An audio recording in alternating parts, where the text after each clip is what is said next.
Yes, Aaron, Right. maybe. Yeah. Asking him for it. Back up. Have had it. I mean, got to give baby daddy number 2 a turn, obviously. So, I'm definitely baby daddy number one.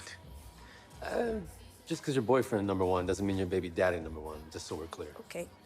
Yes, it does. I hate it first.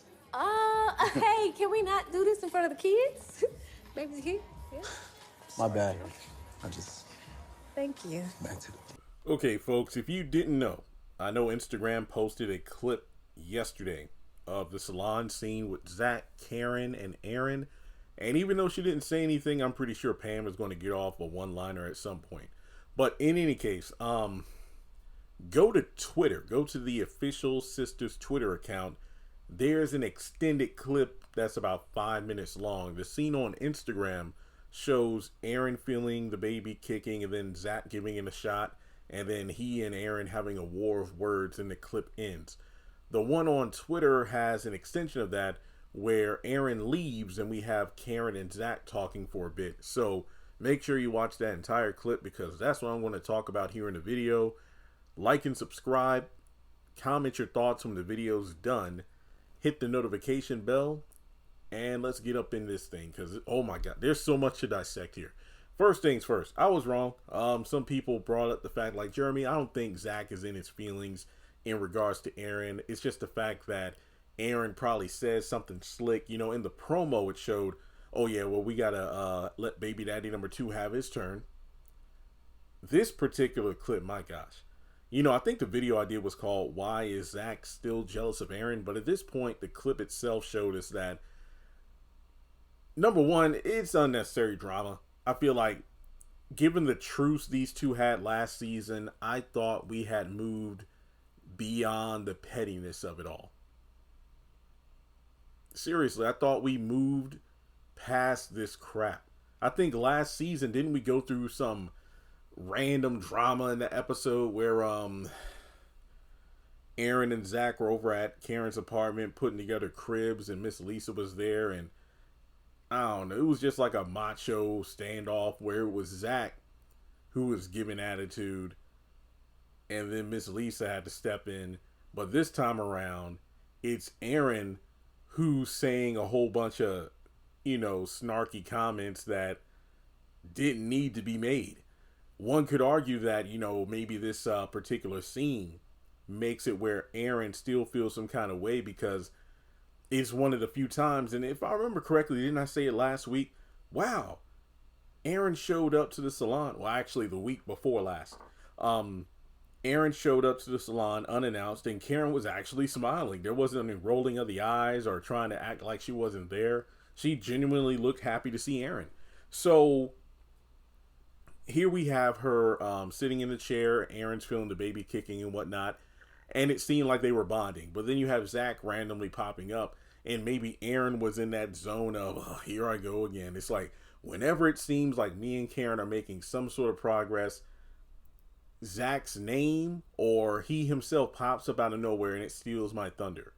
That's kind of what this scene was giving because of the fact that Aaron was saying, yeah, baby daddy number 2. Then he and, you know, Zach kind of go at it about which one was the first one. And he's like, oh, well, you know, I hit that first. I'm like, Zach, come on, man. You got a whole fiance at home and a son, and your fiance's pregnant.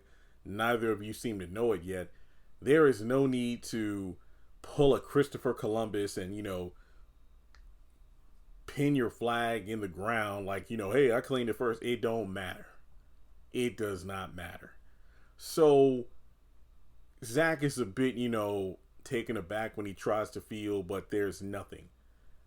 And from there, Aaron is like, well, don't worry, Daddy Z will get a chance to feel the baby kicking next time. And then I'm going to be honest here.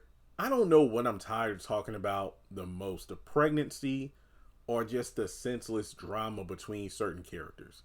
Because I really don't see the need for any of this random drama. Then the scene kind of shifts over to Aaron about to take his leave because he's like, you know what, I can feel the random tension here that I started, so I'll go ahead and leave. He's like, hey, just make sure you give me a email with the business plan. And then he says, hey, take care of our soccer superstars in there, aka referencing both of those babies in terms of like all the kicking and whatnot going on. And then Zach is like, you mean football stars? I'm like, wait, what? So this dialogue, some people are like, Jeremy, reading into it too much, but my interpretation is like, did these writers forget that in season 7 during the baby shower episode, it was confirmed that Karen is carrying a set of girls. 2 girls, one for Aaron, one for Zach. So for Zach to all of a sudden say football, and look, I'm not saying girls can't play football. I'm not saying that at all, but it just came across like, I mean, you really want your little girl playing football like that, Zach? Or like the way I don't know. I'm not trying to sound misogynistic, I believe is the term. I don't know. But in any case, it's just like the way it came across, it's almost like it was implying boys when no, they confirmed it's girls. And soccer, I'm like, yeah, there's a lot of female soccer players, but I don't think there's any professional football leagues for women. That's just my thoughts on that, but I don't think there is. I don't really follow sports, as you can probably tell, but yeah. So then Karen is the peacemaker of sorts, saying, why don't we let the twins come out first, and then they'll grow up and pick whatever athletic endeavors they would like. And then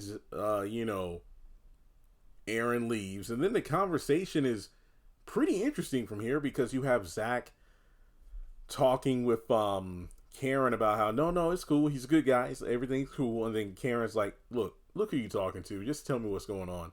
And it just felt kind of weird. I'm not saying anything against Karen, it's just that it felt off-putting because of the animosity she has shown towards Zach for seasons now. For her to get back to the ability to seemingly have a civil conversation. Like, Zach, look who you're talking to. I know something's wrong. Tell me what's up. And then this is a moment that I hope you caught. Zach begins like, look, I know this sounds corny, basically indicating, hey, I'm about to open up. I'm about to be vulnerable. I'm about to say something that's going to come across a bit petty, but at the same time, you ask me why I'm feeling the way I am, and instead of lying, I'm going to be honest. He says, it sounds corny, but, I miss so much with Michael, and the way Karen's face contorted, like she rolled her eyes, looked around.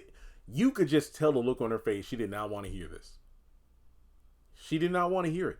And you could tell because the entire clip, she's smiling and laughing with Aaron and Zach. But the moment Zach brings up Michael, she couldn't take it. And that just kind of further solidified the fact that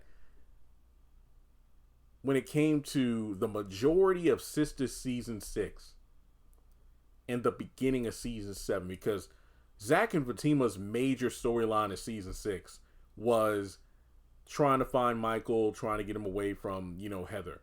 And then in also the custody battle. And Zach trying to get full custody. And then in season 7, it actually happening. And then all the things that come with having a baby around the house, or a kid around the house with special needs full time. Fans during that time, myself included, said, there is no way Karen, if she was in Fatima's position, would be as supportive and patient and understanding as her during that when Zach needed it the most. Because we all know Karen would have made this entire thing about her. It's like, you trying to chase after this kid you had with that stripper when you cheated on me? When I'm over here pregnant with your baby and you're worried about him? I don't think Karen would have changed her perspective on that unless she went over to the apartment with Zach and saw how Michael was living. Basically, unless she saw firsthand what Michael was going through, she might not have changed her tune about it. Remember, she was mouthing off at the grocery store until Fatima mentioned the whole thing about, him being abused and whatnot, neglected. and he needs a car seat. And then, that's when she came over with a car seat and started bringing over, clothes and whatnot. So I think that this particular moment, that nonverbal body language moment, just showed me that, yeah, she ain't trying to hear none of that. Basically, she doesn't want to hear anything unless it has something to do with the kids she's carrying, aka one being Zach's, one being Aaron's. So that just further pushes the narrative of when Fatima's pregnancy is finally made public knowledge, Karen's going to flip. Because Zach's like, I miss, I don't want to miss anything, like, any milestones, like not feeling the baby's kick in. Like, when I put my hands on your baby bump, I didn't feel anything. It just kind of made me sad because, I feel like I'm missing something. And Karen's like, well, hey, as long as you're here, you're not going to miss anything. You're going to be very involved. You and Fatima, as long as we can go parent in peace, everything is going to be fine. And that's all well and good. But still, just based off that eye roll and everything when Zach mentioned Michael, it's not going to look too good. Also, she'll look at Michael as a reminder of Zach cheating and this, that, and the third. And it's like, no, it's just no. Karen would not have been that supportive. So from there, Zach wants to give her a hug. She's like, no, we ain't doing that. And it's like, oh yeah, my bad. Like, Fatima know you're here? Yeah, she knows I'm here. And then Fatima calls Karen for some reason. And then the clip ends from there. But also, I wanted to jump back about the fact that Karen mentions in episode 9 about one of the babies kicking, like, is practicing for karate. Aaron only felt a baby kick. And then Zach felt nothing. And it makes you wonder, some of this dialogue is giving off the impression that it's just one baby moving around in there. So are we looking at the potential issue of a stillborn? One baby coming out alive, the other one not so much. It is quite possible. But yeah, this clip was pretty intriguing. We got some actual, seeming, well, kind of a regression, but also development. Like Zach responded to Aaron's,